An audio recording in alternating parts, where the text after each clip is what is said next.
ആ കടം തീർക്കണം. കടക്കാത്ത പേരൊക്കെ ഞാൻ നോട്ട് ബുക്കിൽ എഴുതിയിട്ട് ഇനി നീതി കൊടുക്കുന്നുണ്ട്. പരമാവധി ഒന്ന് സഹായിക്കണം. എത്ര ആളുകൾക്ക് നിങ്ങൾക്ക് ഷെയർ ചെയ്യാൻ പറ്റുമോ അത്ര ആളുകൾക്ക് നിങ്ങൾ ഷെയർ ചെയ്യണം. ശരീരത്തിൽ 5 സ്ഥലത്ത് ക്യാൻസർ വെടിവെട്ടിട്ടുണ്ട്. എൻ്റെ കൂടെ ഇരിക്കുന്നത് സാലിം ബുർഹാനി ഉസ്താദ്.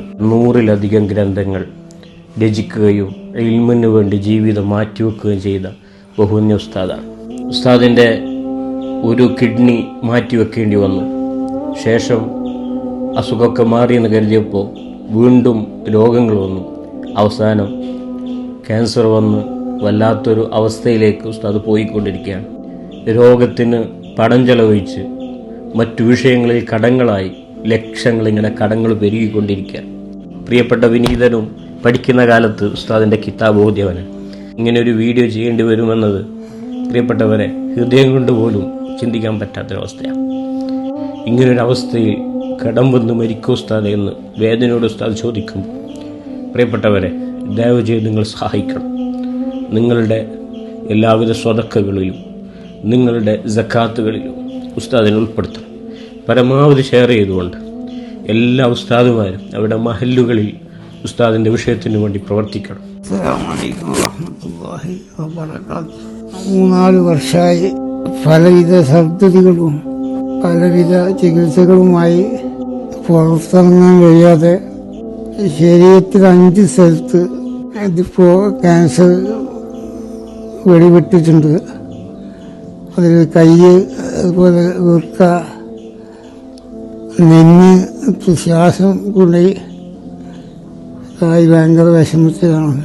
ഞാൻ 100ഓളം കിതാബുകൾ എഴുതി കേരളവും കർണാടകയും മൊത്തം വിതരണം ചെയ്തിരുന്ന ആളാണ്. 90 ലക്ഷം രൂപ കടം കയറി. അങ്ങനെ ആകെ ഉണ്ടായിരുന്ന വീടും സ്ഥലം കൂടിയാണ് വിറ്റു കഴിഞ്ഞ മാസം. അത്ര കടം വീട്ടി. ആയുസ്സാൻ്റെ അടുത്താണ്. അപ്പോൾ ഇതിലൊരു ജില്ലത്തുണ്ടെന്ന് അറിയാം. നമ്മുടെ അഭിമാനം അതിന് നഷ്ടപ്പെടുത്തുകയാണ്. പക്ഷേ കിതാബിലൊക്കെ പറയുന്നത് ആയുഫ് പോലുള്ള കിതാബ് പറയുന്നത് നമുക്ക് 3 അവസ്ഥയിൽ വിഷമം വന്നാൽ അത് ജനങ്ങളെ മുമ്പിൽ നിർബന്ധമായി അവതരിപ്പിക്കണം. അല്ലെങ്കിൽ കാത്തുനിന്ന് നഫ്സ് സ്വന്തം ശരീരത്തെ കൊന്ന കുറ്റം കിട്ടുന്നതാണ് 1 ലക്ഷം ആളുകൾ പറയുന്നത്. അപ്പം ഞാനിത് ദിവസങ്ങളിൽ ഇൻഷാ അല്ലാഹ് ഇവിടെ ഇതിൽ ആയുസുള്ളൂ. അപ്പം ഞാൻ മരണപ്പെട്ടാലും നിങ്ങൾ ഇന്ന കേരളത്തിൽ ആ കടം ഏറ്റെടുക്കണം. കടക്കാത്ത പേരൊക്കെ ഞാൻ നോട്ട് ബുക്കിൽ എഴുതിയിട്ട് ഇനി നീതി കൊടുക്കുന്നുണ്ട്. നല്ല ഒരു രീതിയിൽ മരിക്കാന്നുള്ളതാണ്. കടം ഒഴിവായി കടം കൊണ്ട് മരിക്കാന്നുള്ള വലിയൊരു മഹബൂസാണ്. ടെൻഷനാവണ്ട. ജനങ്ങളോട്, പ്രിയപ്പെട്ടവരോട് ദയനീയമായിട്ട് ഉസ്താദിന് വേണ്ടി ഞാൻ ചോദിക്കുകയാണ്. പ്രിയപ്പെട്ട പരമാവധി ഒന്ന് സഹായിക്കണം. എത്ര ആളുകൾക്ക് നിങ്ങൾക്ക് ഷെയർ ചെയ്യാൻ പറ്റുമോ അത്ര ആളുകൾക്ക് നിങ്ങൾ ഷെയർ ചെയ്യണം. ചികിത്സക്കും മറ്റുമായിട്ട് കടം കയറി അടുത്ത ദിവസമാണ് വീട് വിറ്റത്. ഇപ്പം മകളുടെ വീട്ടിലാണ് ഉള്ളത്. കടം തീർത്ത് മരിക്കണം. ഉസ്താദ് പറഞ്ഞു കേട്ടില്ലേ, ഞാൻ മരിച്ച എൻ്റെ കടം തീർക്കണം. പ്രിയപ്പെട്ടവരെ, ഉസ്താദിന് വേണ്ടിയിട്ടുള്ള എൻ്റെ ഈ യാചന നിങ്ങൾ സ്വീകരിച്ചുകൊണ്ട് എല്ലാവരും സഹായിക്കണം. ഗൂഗിൾ പേ ബ്ലോക്ക് വരും. പരമാവധി സ്കാനർ ഉപയോഗിച്ച് ഉസ്താദിന് വേണ്ടി നിങ്ങളെല്ലാവരും സഹായിക്കണമെന്ന് വിനീതമായി അത്രയും ഇൽമിന് വേണ്ടി സേവനം ചെയ്ത് ഉസ്താദ് നിലക്ക് നിങ്ങളോട് അഭ്യർത്ഥിക്കുകയാണ്. ഞാനിപ്പോൾ ഉള്ളത് ബുർഹാനി ഉസ്താദ് താമസിക്കുന്ന വീട്ടിന് മുമ്പിലാണ്.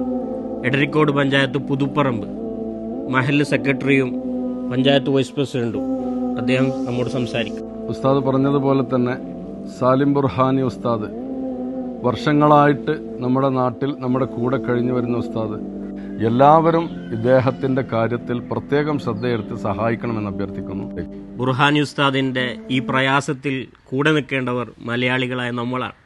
അതുകൊണ്ട് പരമാവധി, പരിശുദ്ധ റമദാനൊക്കെ ആണല്ലോ, പരമാവധി ഒന്ന് നിങ്ങൾ സഹായിക്കുകയും പരമാവധി ഷെയർ ചെയ്ത് എത്രയും പെട്ടെന്ന് ബുർഹാനി ഉസ്താദിൻ്റെ മുഖത്തൊരു പുഞ്ചിരി ഉണ്ടാക്കി ഇൻഷാ അല്ലാഹ് നമുക്ക് തിരിച്ചു കൊടുക്കാൻ പറ്റണം. അള്ളാഹു തൗഫീഖ് ചെയ്യട്ടെ എന്ന് പ്രാർത്ഥിച്ച് നിർത്തുകയാണ്. അസ്സലാമു അലൈക്കും.